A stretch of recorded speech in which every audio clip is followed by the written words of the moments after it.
ভুট্টা সংরক্ষণ এবং মাছ উৎপাদন বৃদ্ধির লক্ষ্যে যেই 2 মাসের নিষেধাজ্ঞা শুরু হয়েছে ভোলার মেঘনা তেঁতুলিয়া নদীতে, নিষেধাজ্ঞার প্রায় 1 মাস 7 দিন পরে কিন্তু ভোলার বেশ কিছু ইউনিয়নে কিন্তু চাল বিতরণ কার্যক্রম চলমান রয়েছে। আমি এখন রয়েছে ভোলার ধনিয়া ইউনিয়নে, ইউনিয়ন পরিষদে। এই ইউনিয়নে কিন্তু ঈদের আগে চাল বিতরণের কথা থাকলেও কিন্তু চাল বিতরণ না করার ক্ষেত্রে কিন্তু যে কিছু কিছু চাল বিতরণ বন্ধ থাকার কারণে কিন্তু এই ইউনিয়নের যে জেলেরা রয়েছে তারা ভোলার বেশ কিছু মৎস্য বিভাগ এবং জেলা প্রশাসক এবং প্রেস ক্লাবের সামনে কিন্তু মানববন্ধন এবং বিক্ষোভ কর্মসূচি পালন করেছে বলে কিন্তু আমরা দেখতে পেয়েছি।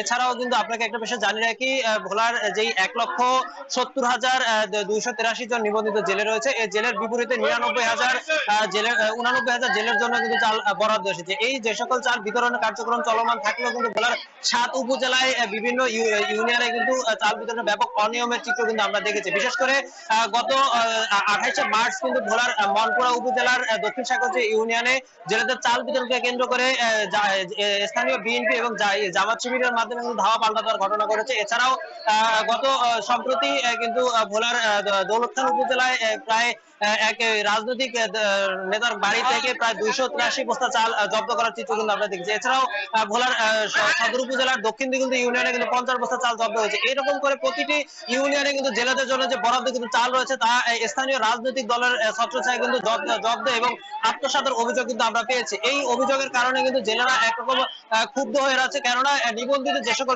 জেলে রয়েছে তারা কিন্তু চাল পাচ্ছে না। এই চাল কিন্তু অন্যত্র ছড়িয়ে যাওয়ার কিন্তু চিত্র কিন্তু আমরা দেখতে পেয়েছি। তো সব মিলে বলা যায় যে ভোলার সবকিছু ইউনিয়ন গুলোতে চাল বিতরণ শুরু হয়েছে, কিন্তু সঠিকভাবে জেলেরা চাল পাচ্ছে না বলে কিন্তু আমরা আমাদের দেখতে পেয়েছি। এই ছিল আমার কাছে ভোলার ধনিয়া ইউনিয়ন থেকে চাল বিতরণের সর্বোচ্চ তথ্য।